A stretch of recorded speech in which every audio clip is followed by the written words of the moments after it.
2026 August 15 Siraj editorial. അലഞ്ഞു നടക്കുന്ന പശുക്കളും വഴിതെറ്റുന്ന ആൾക്കൂട്ട നീതിയും.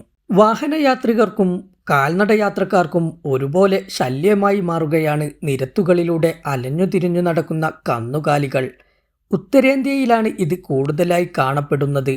ദേശീയപാതകളിലും ഗ്രാമീണ റോഡുകളിലും ഒരുപോലെ പ്രത്യക്ഷപ്പെടുന്ന കന്നുകാലികൾ പലപ്പോഴും ഗതാഗത തടസ്സവും ഗുരുതരമായ അപകടങ്ങളും സൃഷ്ടിക്കുന്നു. അതിനേക്കാൾ ഗുരുതരമായ സാമൂഹിക പ്രശ്നമാണ് അബദ്ധത്തിൽ പശുക്കളെ വാഹനമിടിക്കുമ്പോൾ ഉടലെടുക്കുന്ന സംഘർഷം.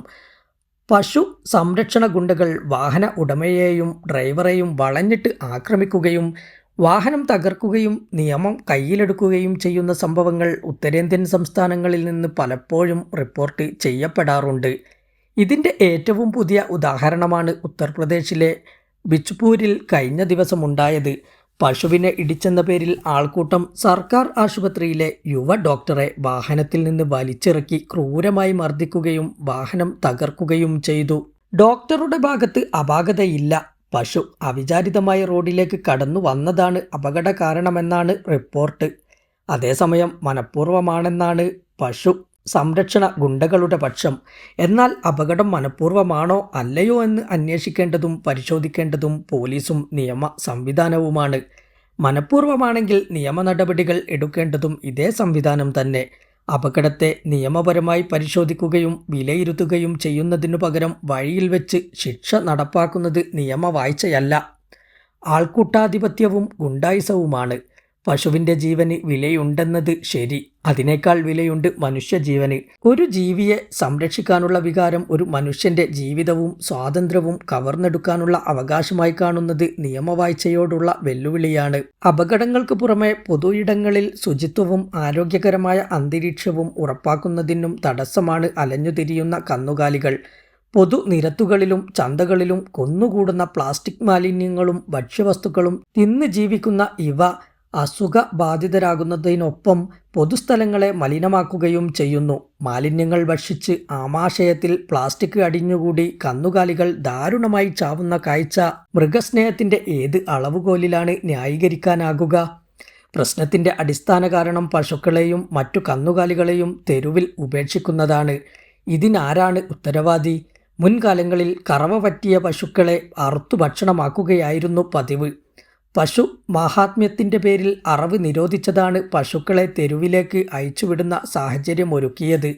കറവ പറ്റിയ പശുക്കളുടെ സംരക്ഷണം സാധാരണക്കാരായ കർഷകർക്ക് വലിയ സാമ്പത്തിക ബാധ്യതയാണ്. തീറ്റ ഉൽപ്പന്നങ്ങളുടെ വില അടിക്കടി ഉയരുന്നു, ചികിത്സാ ചെലവും വർദ്ധിക്കുന്നു. ഈ സാമ്പത്തിക ഭാരം സഹിക്കാനാകാതെ കർഷകർ പശുക്കളെ തെരുവിലേക്ക് തുറന്നുവിടാൻ നിർബന്ധിതരാകുകയാണ്. പശുക്കളെ കശാപ്പ് ചെയ്യുന്നതിന് വിലക്കേർപ്പെടുത്തിയ സർക്കാരുകൾ കറവ പറ്റിയ പശുക്കളുടെ സംരക്ഷണത്തിന് മതിയായ നിയമങ്ങൾ ആവിഷ്കരിക്കുകയും കർഷകർക്ക് സാമ്പത്തികവും സ്ഥാപനപരവുമായ സംവിധാനം ഒരുക്കുകയും വേണ്ടിയിരുന്നു. പ്രശ്നത്തിനു പരിഹാരമായി ചില ഉത്തരേന്ത്യൻ സംസ്ഥാനങ്ങൾ ഗോശാലകൾ സ്ഥാപിച്ചിട്ടുണ്ടെങ്കിലും അവിടെയും പശുക്കൾ സുരക്ഷിതമല്ല. ആവശ്യമായ തീറ്റയും പരിചരണവും ചികിത്സയും ലഭിക്കാതെ ഗോശാലകളിൽ പശുക്കൾ കൂട്ടത്തോടെ ചത്തൊടുങ്ങുന്ന സംഭവങ്ങൾ അടിക്കടി റിപ്പോർട്ട് ചെയ്യപ്പെടുന്നു.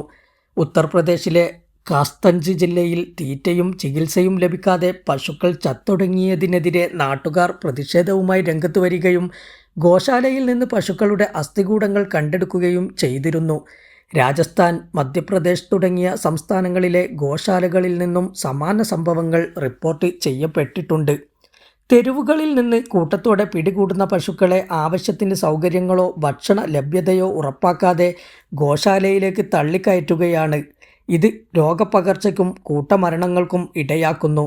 വളർത്തുന്നത് സാമ്പത്തികമായി ലാഭകരമല്ലാത്ത പശുക്കളെ കർഷകർക്ക് സുരക്ഷിതമായി കൈമാറ്റം ചെയ്യാനോ അറവ് നടത്തുന്നതിന് അനുമതി നൽകാനോ നിയമം ആവിഷ്കരിക്കുകയാണ് പ്രശ്നത്തിന് പ്രായോഗിക പരിഹാരം. ഇത് കർഷകരുടെ സാമ്പത്തിക സുരക്ഷിതത്വം ഉറപ്പാക്കുകയും തെരുവിൽ ഉപേക്ഷിക്കപ്പെടുന്ന പ്രവണതയ്ക്ക് അറുതി വരുത്തുകയും ചെയ്യും. റോഡിൽ അലഞ്ഞുതിരിയുന്ന പശുക്കളുടെ സംരക്ഷണത്തിനുള്ള സർക്കാരിൻ്റെ സാമ്പത്തിക ബാധ്യതയും ഒഴിവാകും. ഇതോടെ പശുക്കളെ ഒരു പ്രദേശത്ത് നിന്ന് മറ്റൊരു പ്രദേശത്തേക്ക് കടത്തിക്കൊണ്ടു പോകുന്ന പ്രവണതയും അതുമായി ബന്ധപ്പെട്ട ആൾക്കൂട്ട ആക്രമണങ്ങളും ഇല്ലാതാകും. പശുവിനെ പവിത്രമായി കാണുകയും മാഹാത്മ്യം കൽപ്പിക്കുകയും ചെയ്യുന്നവർ അവരുടെ വിശ്വാസം കാത്തു സൂക്ഷിക്കട്ടെ.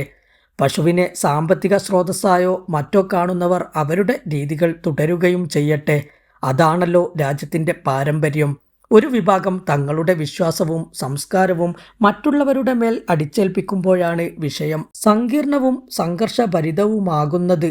കർഷകരുടെ സാമ്പത്തിക താൽപ്പര്യങ്ങൾക്കും വ്യക്തി സ്വാതന്ത്ര്യത്തിനും പ്രാമുഖ്യം കൽപ്പിക്കുന്ന ഭരണഘടനാപരമായ സമീപനമാണ് ആവശ്യം.